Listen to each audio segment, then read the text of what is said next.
Hello, welcome back to The Good, The Bad and The Stupid. It's Tuesday the 19th of November. Hope you're well. If you're watching on video, yes, I've had my haircut. It looks good, thank you very much. If you're listening on the podcast, imagine I've got a very short haircut. Not what I asked for at all. I don't think I've ever walked into a hairdresser's and walked out with a haircut that I bloody went in and asked for. But anyway, they've given me the one size. I said take a little bit off. They give me the one size fits all again. So, but I still did the British thing and went, yep, looks great, just what I wanted. Paid up, walked out, and went right. I'm never going back to that fucking hairdresser's again. But anyway, it doesn't matter. It looks neat, and there's worse situations to be in life, like being Prince Andrew. I don't think anybody would switch places with him right now.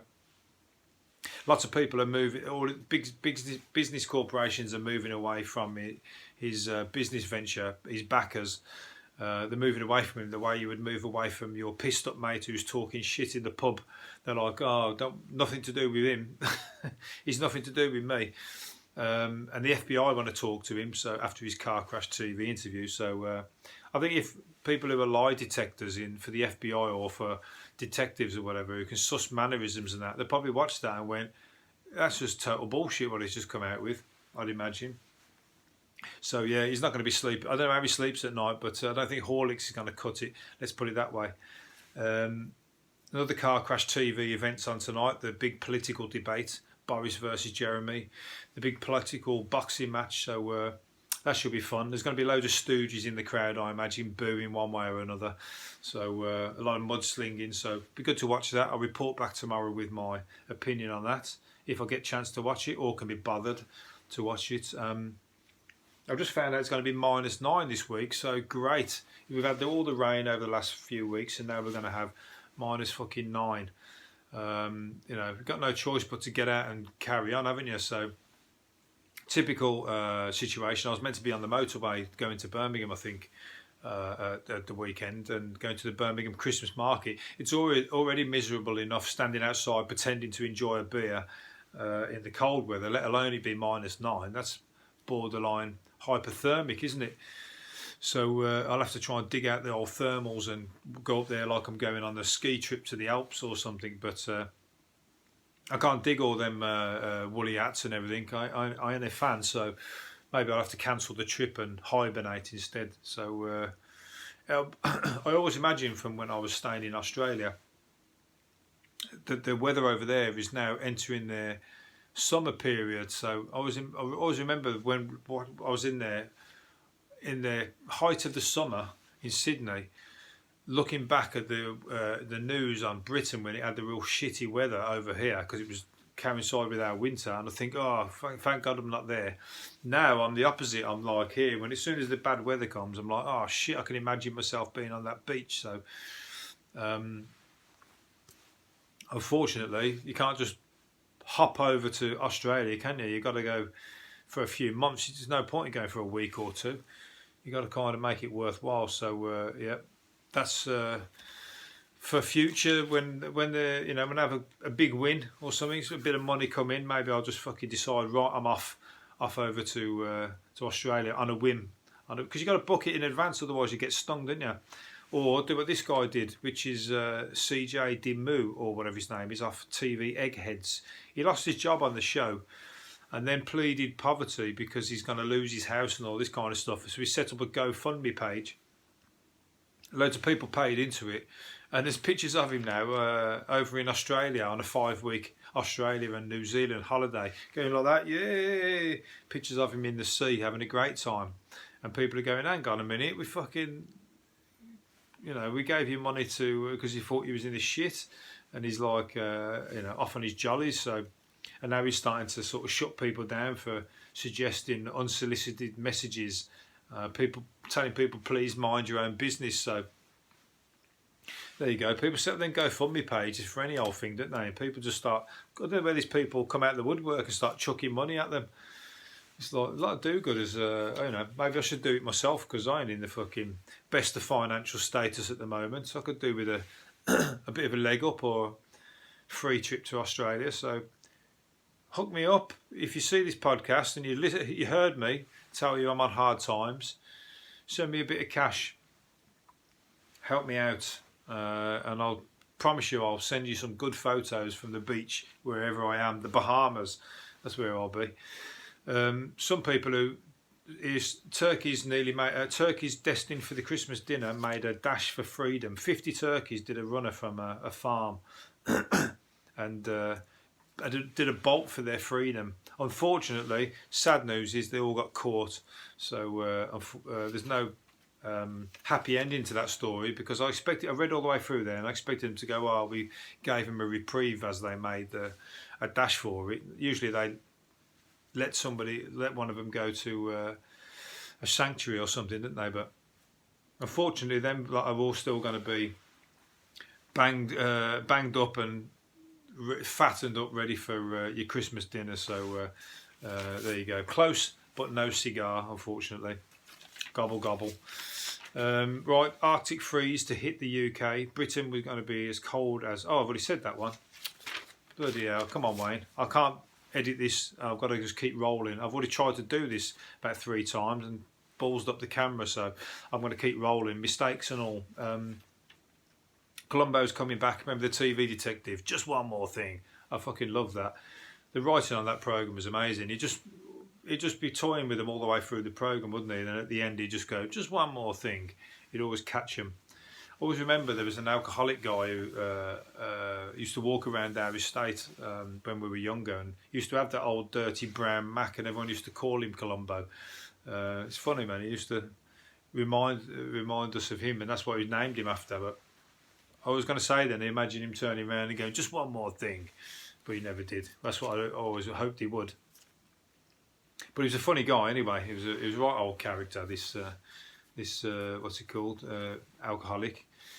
You know, alcoholic by illness, not by choice. But he was funny. He used to enjoy himself. That's for sure, one way or the other. Office workers hear an average of 11 swear words every day. That's coming down the phone probably from me, especially British Gas at the moment. Fuck is the most common, heard at least once a day by 68%, followed by shit, bloody, bollocks, piss off, and bastard. 1 in 10 reckon they witness bad language at least 25 times a day. Oh, middle management are the worst culprits, responsible for 1/3 of all examples. Oh, this is actually, they're talking about it being in the office from the other co-workers. That's the customers, you know, because you're driving us mental with your bloody long wait. I was on the phone the other day. It was like, I was on the phone line and it was, sorry, we can't answer your call at the moment. You're in a queue. Your call is important to us. Please bear with us. Your call is important to us. Please do bear with us. We'll answer you as soon as possible. You are at queue position number 54. Fucking 54. And it's like, I think I must have been on there 30 minutes before somebody answered. And you expect people to talk nice to you after that. Especially when you're telling them, no, you've got to pay them £800, which British Gas are doing to me. I'm not paying it. Simple as that. Ricky Hatton has hit back at criticism over a rude, fancy dress outfit he wore at a festival in Benidorm. He denied kids were at the bash when he wore a jockey suit with a large fake penis on it. He said it's simply a joke. The stick I've got, if you take your child, you need to have a serious look at yourself. It's not for kids.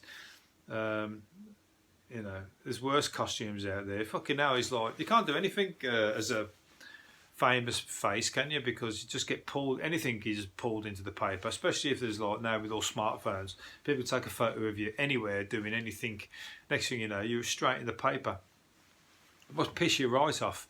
I'm quite glad being my little nobody knows me position here when, you know, if this ever blows up and I become Mr. Famous, I'm not going to be able to walk around with a fucking fake penis on, am I? Without somebody going, oh, look, is that Wayne off the funny podcast or whatever with his fucking shit fancy dress costume on? You know, it ain't going to be, I wouldn't enjoy that. So anyway, just keep doing it and just say bollocks to it. You always feel like you've got to come out and explain yourself, ain't you? But don't bother, just fucking ignore it, carry on. Snowflake culture is chasing old school banter out of the workplace as well by leaving browbeaten blokes afraid of causing offence. So blokes have been scared to tell risky jokes at work in case somebody gets offended. I wouldn't last long. I'd be fucking right up into the office, because I normally try and push people, you know what I mean, and test them with offensive jokes, and like, you know, test people's like patience with me. I don't know what it is, but I just like to rub people up, you know what I mean. And so I think I'd be having people running off to the toilet crying or something, you know. I'll be still going in there, knocking on the door. You in there? Come on, I've got some more stuff to tell you.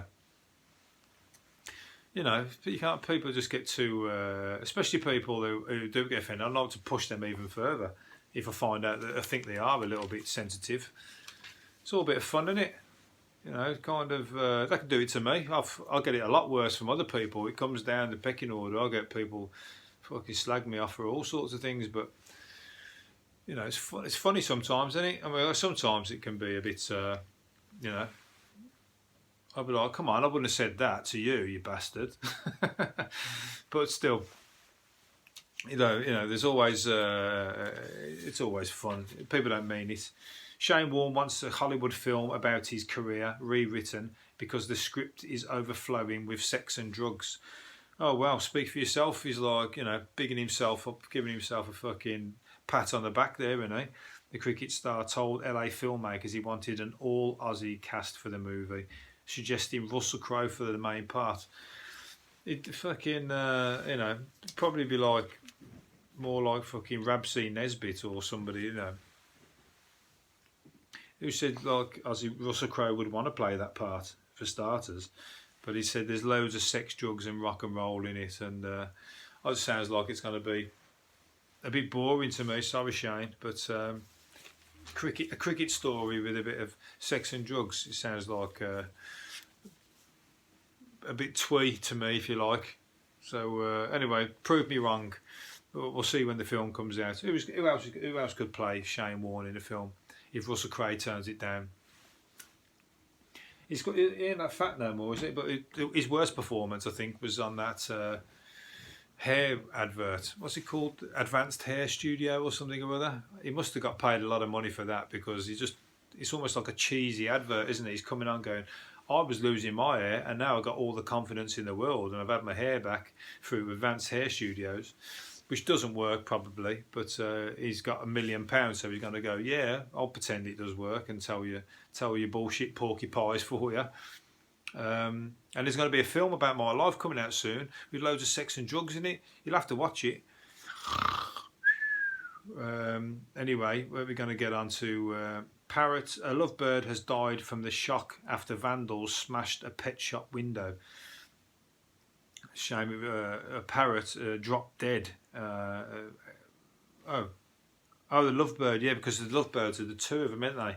So one of them died. They spend all their life together as a pair, and one of them died. So the other one dies of one died shock after vandals smashed the pet shop windows. Oh, the pair died. Fucking hell, come on. I didn't read this first. I haven't had time to read these. So the pair are dead. One dies usually, and then the other one dies soon after of a broken heart. Oh, that's a fucking shame, isn't it? That's like... it pulls at the heartstrings, that does. That's what a lot of old people do, don't they? Have been together their whole lives. It's very tough for them. So I feel for them lovebirds in the pet shop. That's like, I wonder what the vandals were doing. They just smashed the window. They didn't even fucking try and nick anything. What's the point? It's fucking useless, isn't it? Vic Reeves can't seem to find anything to laugh about on TV these days. Funny man has dared to attack two British comedy institutions. He said Fleabag and Mrs. Brown Boys. He says he don't really like British comedy. Fleabag, I watched that and it was like a sort of Uxbridge. Oh, I'm so clever and witty, aren't I? I was dissing them. And Mrs. Brown Boys, I don't like Mrs. Brown Boys, and then I don't like Mrs. Brown Boys either. Well, if you're looking for something funny, why don't you come and watch me and my podcast and see if you find that amusing at all. Watch some of my videos on YouTube and tell me that shit. I don't mind. I can take it. I won't go off crying to the toilet. I will, but I won't let you see me. But yeah, so he's dissing people. I like Vic Reeves and Bob Mortimer. I like their wacky fucking off the wall. Nobody comes out with It's like the young ones was, wasn't it, when they just random shit happening all the time. Like young ones used to be good with the fridge had open and there would be like talking carrots and everything in it, just random shit like that happening. Reeves and Mortimer are a bit like that. I don't think there's anything much like that at the moment on the telly. We're going to be Yodel customers. What's this? A Yodel customer delivery ended up down the loo after it was pushed through a toilet window. He ordered a Bluetooth speaker which arrived while she was at work, and the delivery driver said it had been dropped through the open window at the side of the house and it went down the toilet. So his speaker's been damaged. So he could just be saying that. He's probably pocketed it, resold it, and said to the Amazon that, because you can do that, if your parcel gets nicked, you can or damaged, you can obviously get another one sent out to you. So he might be pulling the wool on that one. But hey, if you get the opportunity, they fucking normally just dump them outside anyway, don't they? I mean, I've seen loads of parcels out. I'm surprised. I said, I think if that was where I grew up, that parcel wouldn't still be there. That's a good screw. That is. That's a good criminal business venture. Just walk around the streets and just picking up parcels that have been dumped in bushes and stuff. That's what the catalogue. That's what everyone used to do with the catalogue stuff. The catalogue stuff used to get delivered to your house, and people used to say, "Oh, it didn't come." The guy chucked it. If everyone chucked it over the fence or whatever, they would just say, "Oh no, it didn't come, mate. Sorry." Sometimes it'd be like a suitcase worth of clothes and that. They go, "No, it didn't come," and they'd have to resend them all. Next thing you know, everyone's selling them on the black market around the estate. Fucking people sitting in the pub looking like Miami Vice with all the K's catalogue sort of gear on, second hand. Where was it going? Was it a drug dealer was caught with 3 packets of heroin taped to his manhood. He walked free from court after conviction. A judge, he was turning his life around. Was it?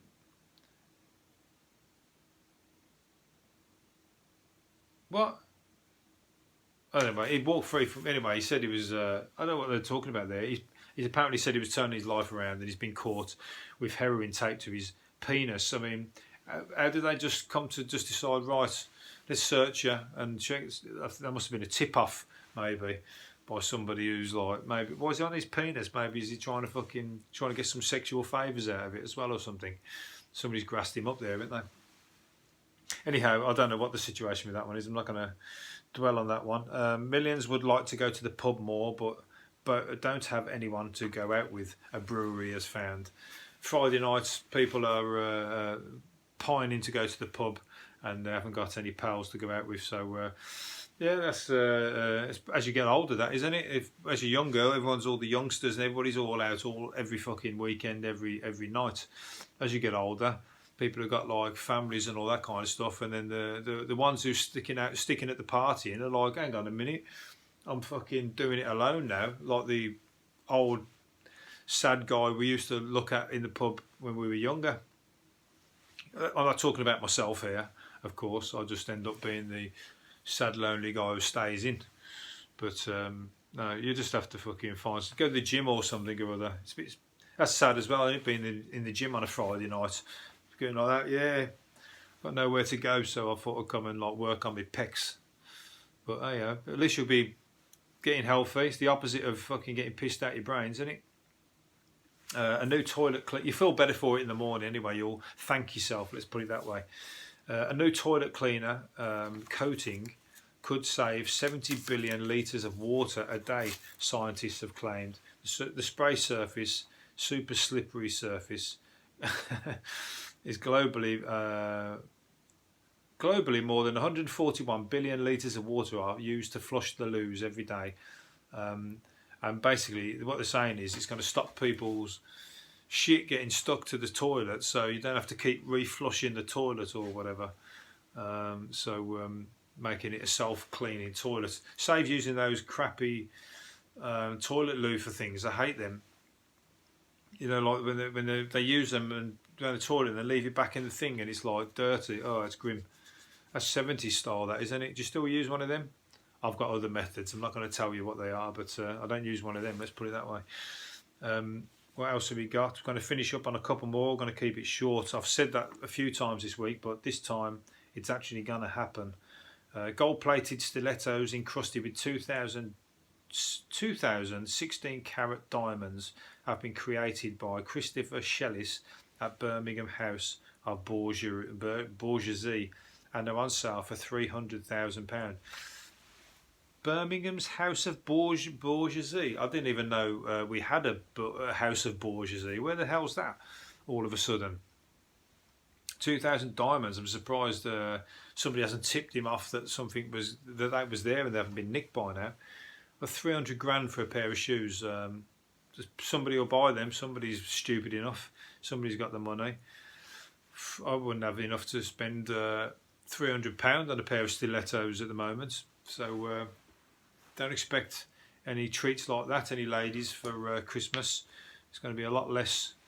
What was it saying earlier on? Somebody saying that women, about women who are most likely to keep stum if you just give them a shit Christmas present. They won't sort of let on about it. But I've been with people that have made it very clear that they didn't like my presents. That's for sure. It's not my fault. It was lastminute.com, so I did my best, and unfortunately, I didn't quite. I didn't please. Let's put it that way, and I got told very much where to stick it. But I've made my amends on that, and I did improve it with my next present. It wasn't the only one. That was just the shitter of the two. That was the top up present. You know what I mean? Right, I'm going to finish up on one more thing, if I can find one. Was it? Where's the page gone? Have I done that one? Haven't I? Oh, we're not doing too well today. Audiences find male magicians more impressive than females, even doing the same trick, a university study has found. Well, that's like if it's a secret study and they've like not told people what they're voting on, then I guess it's come out with. But it's just down to the presentation, doesn't it? Doesn't have to be male or female. It might just be a shit presentation by the female, that particular female. Doesn't mean that somebody else isn't much better than a shit guy magician, if you like. You couldn't beat Paul Daniels though, could you? Paul Daniels was the man. He set the bar, especially his spitting image puppet with the spinny round wig. That was the favourite of the lot, wasn't it? That's coming back, spitting image. I can't wait to see that, because there's so much comedy in the world at the moment, or in politics and everything else. Spitting image is more than needed, and I hopefully they ain't going to bring that one back, are they, Paul Daniels? But they're going to have somebody with a spinning wig, and they're going to take the piss. So hopefully, let's see if they can get me on there for doing some writing. I'll tell you some fucking good jokes, take the piss out of people. Anyway, I think I'm going to leave it there, because all my notes are in a bit of a mess here, and I was going to find something else, but I've just told you I'm doing that. I was trying to be a bit professional and keep that stum, but I'm going to leave it now and come back tomorrow. So hopefully you've enjoyed it. I'll see you again then. See you later. Bye bye.